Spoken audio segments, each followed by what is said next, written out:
chương ấy kế tầm lẹ pong rồi sấy ở dưới chụp đạn hồng nâng tay tục chào lưng bật lang bàn lược vô từ chào mà khi khẩn hơi ói đấy là khi men từ tua là bao dương nâng vô từ chạy chào là dương ấy mà ta bật lang bàn khi đỏ ói miền hơi ói nặng để nấu khang lư nâng từ tua vô từ chạy chào lâu nâng pil dọcแต่บเปลทั้งไงอันนึงยังปรับเกถักยมชื่อบัดเชิงทอมเกตดอกนองกุกนึงดอกขนาดเชิงนึงม้อกี่อ้อยยังลังมาชื่อบัดเชิงแต่จำนองได้กี่จางกี่อัดเลยยังได้กี่คลายแกรงอยู่ยังรถสมบูรณ์จังเราเปลได้บัดเชิงหายบัดเชิงทมบัดเชิงทมให้เราเปยุกรึกบ่มพวงบัดเชิงนั้นคืออัดโยเจงตัวกราวที่นักนงดาวนั้นผมไปแจกจังบานเลยบ้านไปแจกบ้านพงได้ชื่อบัดเชิงยกนั้นเราตุกนั้นถือว่าปรึกนกนงดาวกุกนั้นจัง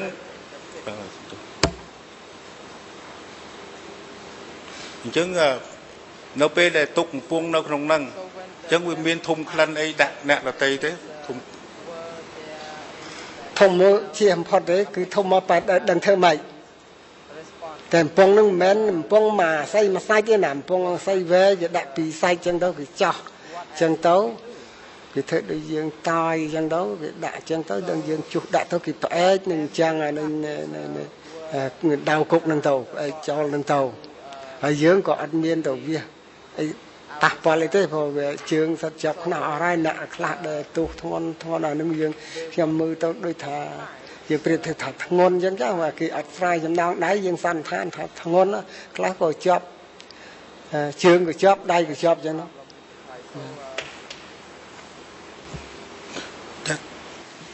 จะตรงตัวนังกาบัดเชิงนู่นได้บัดเชิงทมจังเนี่ยได้จับขนอเชิงจับนงระนองเนาะจมูกเชียงจังอ่ะตาก็บัดเชิงหรือเปล่าไม่ต้องบัดเชิงทมอันนั้นการเงือบเช่าเงือบเช่าเรายังสำหรับตัวยมปงดักงอนจับกระดับเต้าจุกเราเฮ้ยหนักแต่เราอานี่นึกช่วยขี้เราหนักตัวดีขี้นึงบัดเนี่ยยมสมซัวสมดูต่อที่ประเสริฐนายเจสมดูต้องเป็นกาหรือถ้าหรือถ้าปีบากสลับไอ้สมบเชียสไลเจ้าโนเปได้บัดเชิงทมเชิงเจ้าตึกโนมเตอขางนาวิ่งตึกโนมพงนึงเวททมจังไปเยอะประมาณทำเวียนมาขนมมันดาวกุกนึงเนี่ยบนดับนั่นไพ่ดับเรียบเทียบทำเวียนแบนจุกตั้งอ๋อได้เตียงที่เขาทำวิชื่อแต่เหมือนน่ะปีน่ะเวียนไอเป็นพงได้ยังชื่อโนมดังโนนึงเทียเราจุ่มมวยเนี่ยนี่เหมาะให้หนึ่งตึกโนมผมปองนึงเวียนแบนโตยิ่งปองอาศัยทอมที่เธอสำหรับเต็งจังสมนูมวยเตี้ยยำลังทาเปยุกคือมันอ้อยไอโฮเต้เป็นแต่มีนักล่าไอเสด็จตึกเราแผ่กระดาวเลยยังสู้ทับตายังไอจะสมตึกไอโฮมานด้วยหรืออัดเดลเคยเรียนซ่อมบ่อัดเดลเคยซ่อมไหมต่อปรึกลางต่อเปลบายเปลไอ้น้องโตเวทด้วยจิตาการบานเอาจับตำบงบานเฟรชแมนตักมันเขียมดังไปครวนเขียมการเลยจับตำบงนึงเด็กได้ก็จับจำนางได้นึงแมนจางเต็มมาจำนางแต่มวยด้วยจำนางปีก็ได้มวยแกงมวยจะกงได้มวยจะกงได้มวยให้หนึ่งก็ได้มวยให้เชิงนึงจับขนาดเตียนอันนึงเฟรชนะเฟรชนึกเฟรชแรงยีมาให้เอาเฟรชจึงโนเปลได้อมเสด็จตึกอมเป็นบานสมเกโฮไปมาสมกี่อ้อยบ้านกี่อ้อยมาดองมาแก้วมาแก้วใบได้ยืนไปดาวหาแก้วกี่ลูกสาให้มาแก้วใบเรียนแล้วนะแก้วปันนะกี่อ้อยปันนั่งให้เสกสงบกัดอ้อยชราอ้อยปันนั่งปันแก้วนมบกอมนู่นเถอะมาแก้วใบเรียนไปดาวมาแก้วกี่ลูกสาใบเรียนไปดาวมาแก้วคล้ายเรียงกระปอลดิ้งหมดกระละได้อัดใบเนี่ยนะจึงอมมีนักเซงที่ได้ไอสมได้เฮียนสมหักตึกยังไงกระไรมั้ง miền xong តើបានទេ bàn con cà phê cái vô oi បាទសូមអរគុណលោកទៀត សូមអញ្ជើញមេធាវីតំណាងឲ្យក្រុម 3 បាទសូមអញ្ជើញបើសិនជាមានសំណួរ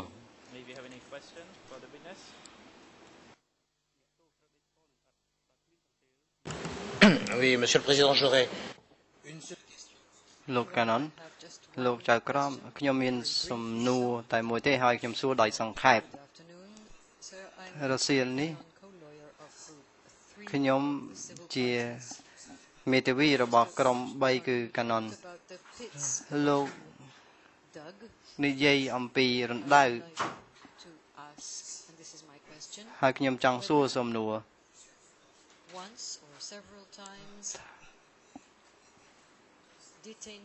ថាតើអ្នកទោសត្រូវបានគេនាំមករណ្ដៅដើម្បីការពារអ្នកទោសឲ្យមានប្រសិទ្ធភាពពីការទម្លាក់គ្រាប់បែកឬយ៉ាងម៉េចថាតើរណ្ដៅត្រូវបានគេប្រើប្រាស់ក្នុងការការពារចំពោះការទម្លាក់គ្រាប់បែកដែរឬទេ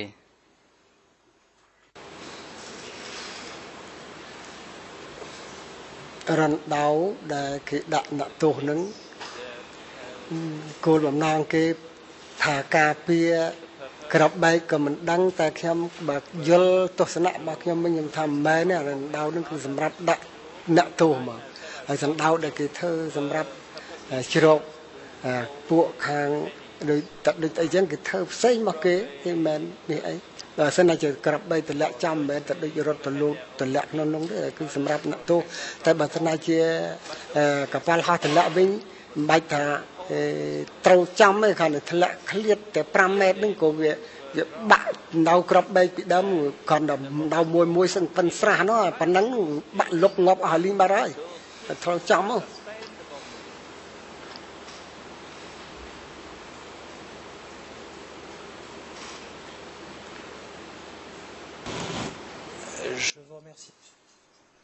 លោកកាណុនលោកប្រធានខ្ញុំសូមអរគុណលោកស្រីចៅក្រម បាទជាបន្តអញ្ជើញមេធាវីតំណាងឲ្យដើមរងរដ្ឋក្រុម 4 បើសិនជាមានសំណួរសូមអញ្ជើញបាទ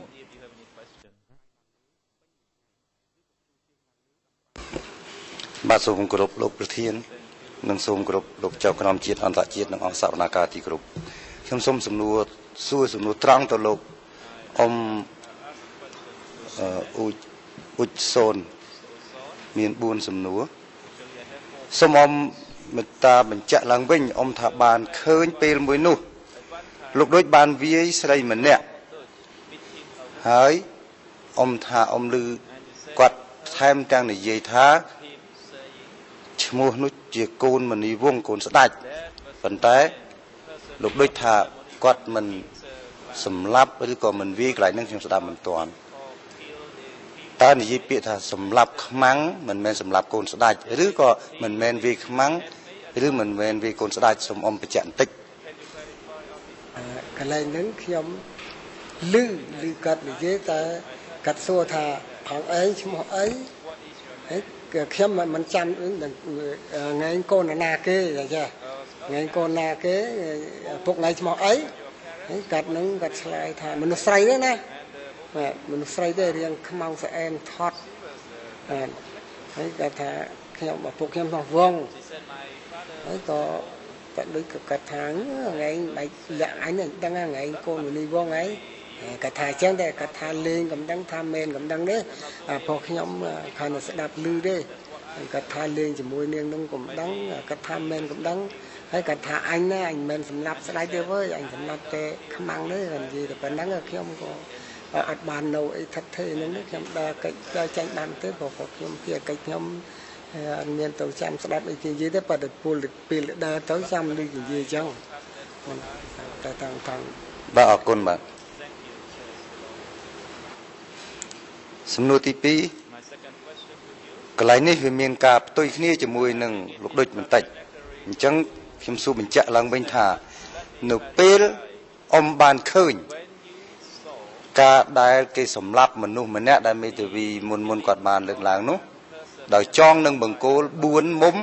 ហើយកណ្ដាលមាន បានជម្រាបអង្គសវនាការមិញថាស្គាល់ឈ្មោះអ្នកដែលបាញ់សម្លាប់នោះគឺឈ្មោះច័ន្ទតែអញ្ចឹងមែនទេមែនឈ្មោះតាច័ន្ទខ្ញុំស្គាល់ច្បាស់ណាស់តាច័ន្ទហ្នឹងគេហៅតាច័ន្ទកំឡុង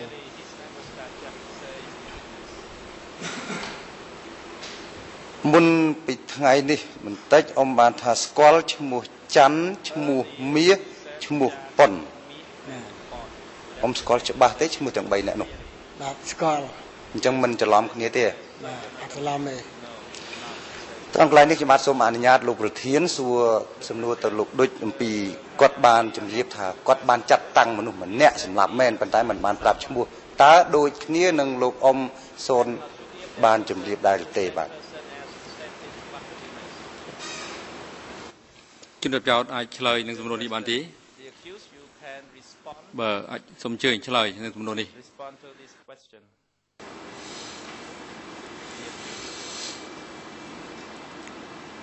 ខ្ញុំមិននិយាយរឿងហេតុខ្ញុំមិននិយាយរឿងហេតុហូរហាយពីមុនមកទេគាត់សុំបដិសេធថាអ្នកដែលបាញ់នោះមិនមែនបងច័ន្ទទេគឺមិត្តយើងម្នាក់ផ្សេងទៀតបាទអរគុណបាទសំណួរទី3ខ្ញុំសូមសួរថាបានជម្រាបអង្គសវនាការថាមូលហេតុគេចាប់ព្រោះការទៅចាប់ជ្រូកឬទិញជ្រូកហើយបានដឹងថាសង្គមនោះគឺអស់មានសាសនាតើបានដឹងដោយវិធីណាដឹងថាសង្គមនោះឥតមានសាសនាខ្ញុំយល់ថាកុម្មុយនីសគឺអត់ជំនឿអីទេអានេះការយល់របស់ខ្ញុំហ្មងទេហើយក៏ខ្ញុំអត់ហ៊ានចេញនិយាយថាប្រាប់គេប្រាប់ឯងថាសង្គមនឹងវាអត់មានជំនឿទេអត់មានពុទ្ធសាសនាតែខ្ញុំយល់ថាកុម្មុយនីសគឺអត់មានទេអត់មានសាសនាទេអញ្ចឹងខ្ញុំធ្វើឲ្យទៅហើយដល់ចុងក្រោយមកវាដូចពាក្យខ្ញុំដូចគំនិតដែលខ្ញុំគិតមែនវាអត់មែនដល់ពេលបានជ័យជំនះគេបៃវត្តវាចោលអស់លីឈប់ឲ្យជឿសំបីតែមនោសញ្ចេតនាគ្រួសារម៉ែឪកូនឪពុកក៏អត់ផងអំឡុងដល់ពុទ្ធសាសនាមិនគេឲ្យមានអានឹងការយល់របស់ខ្ញុំទេតែយល់ទៅវាចំលើកន្លែងមានពិតប្រាកដបាទអរគុណបាទសំណួរចុងក្រោយនៅពេលត្រូវបានដោះលែងថាត្រូវបានបញ្ជូនទៅពោធិ៍សាត់នោះមានន័យថាទៅតំបន់រំដោះដដែលឬដោះលែងឲ្យទៅតំបន់សេរីខាងលោកលន់នល់ទៅតំបន់រំដោះដដែលអត់មានទៅខាងលន់នល់ទេទៅកន្លែងរំដោះដដែលសូមអរគុណសូមអរសំណួរលោកជាកិច្ចបន្តសូមបុគ្គលវិទ្យានេះជូនទៅមេធាវីការពារក្តីនៅឱកាសដើម្បីអាចតាំងសំណួរដល់សាក្សីរូបនេះប្រសិនបើមានសូមអញ្ជើញមេធាវីការពារក្តី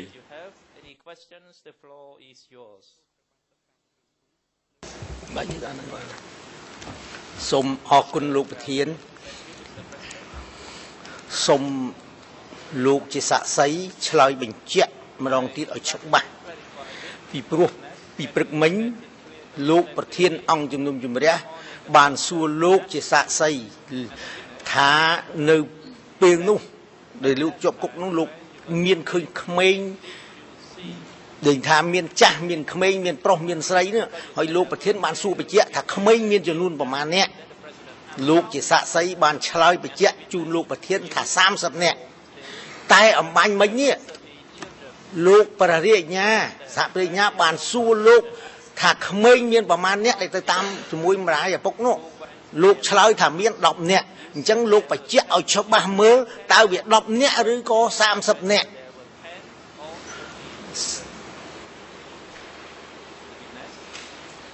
ក្មេងដែលជាប់ទៅនឹងវាច្រើនតែវាមិនមែនតែជាប់ពួកអ្នកចាប់នឹងទេកាលគឺវាយអដងបែកហ្នឹងអានឹងបើនិយាយរាប់អានឹងមកច្រើនណាស់យកមកដាក់ទីហ្នឹងបាទតែខ្ញុំនិយាយរាប់ទៅគណៈអ្នកភូមិអ្នកភូមិផងលបងជាមួយគ្នាដែលចាប់យកមកហ្នឹងប្រហែលតែ4-10នាក់ទេតែបើខ្ញុំមករាប់រៀបពីដែលគេវាយអដងបែកគេយកមកដាក់មក13ហ្នឹងឃើញខ្ញុំឃើញច្រើនណាស់ក្មេងអស់វាបានប៉ុណ្ណឹង សូមអរគុណលោកប្រធានខាងមេធាវីការពារសហមេធាវីការពារមិនមានសំណួរស៊ូអ្វីទៀតទេ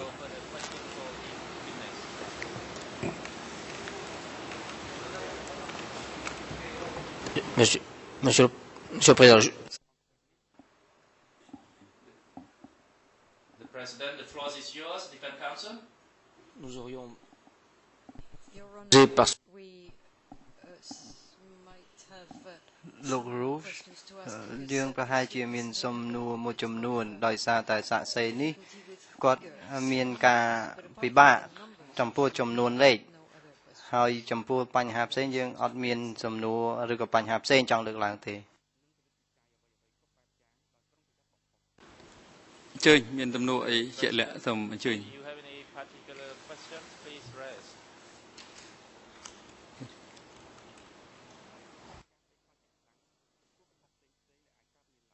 Merci, Monsieur le Président. Ça ira comme ça. Merci. អញ្ចឹងគឺអរគុណលោកប្រធានយើងអាចធ្វើការងារហ្នឹងដោយមិនចាំបាច់ចោទសំណួរក៏បានដែរអញ្ចឹងយើងគិតថាដំណើរការសកម្មភាពថ្ងៃនេះដល់ទីបញ្ចប់ហើយបើយើងចាត់ចែងសួរតទៅទៀតនៅសាក់សីថ្មីក៏មានអស់ពេលហើយដែរអញ្ចឹងគឺពុជសូនអង្គជំរះអស់សំណួរត្រូវការសួរទៀតហើយណាអញ្ចឹងអាចត្រឡប់ទៅលំនៅឋានរបស់វិញបានហើយមន្ត្រីតុលាការសូមជួយសម្រួលគាត់ដើម្បីជូនគាត់ទៅជួបបតៃតទៅជាមួយនឹងអង្គភាពគំពីសាក់សីនឹងអ្នកជំនាញដើម្បីរៀបចំគាត់ត្រឡប់ទៅលំនៅឋានរបស់គាត់វិញ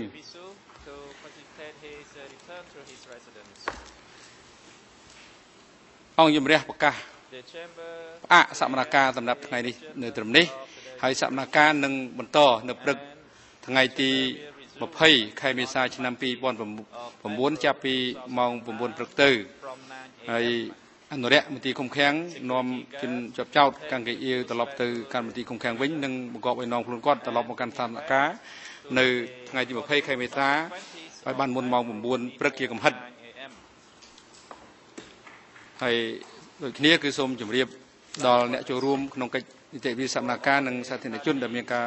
បំណងចូលរួមសកម្មភាពសូមអញ្ជើញមកចូលរួមនៅក្នុងសកម្មភាពបានមុនម៉ោង9ព្រឹកនៅថ្ងៃទី20ខែមេសាឆ្នាំ2009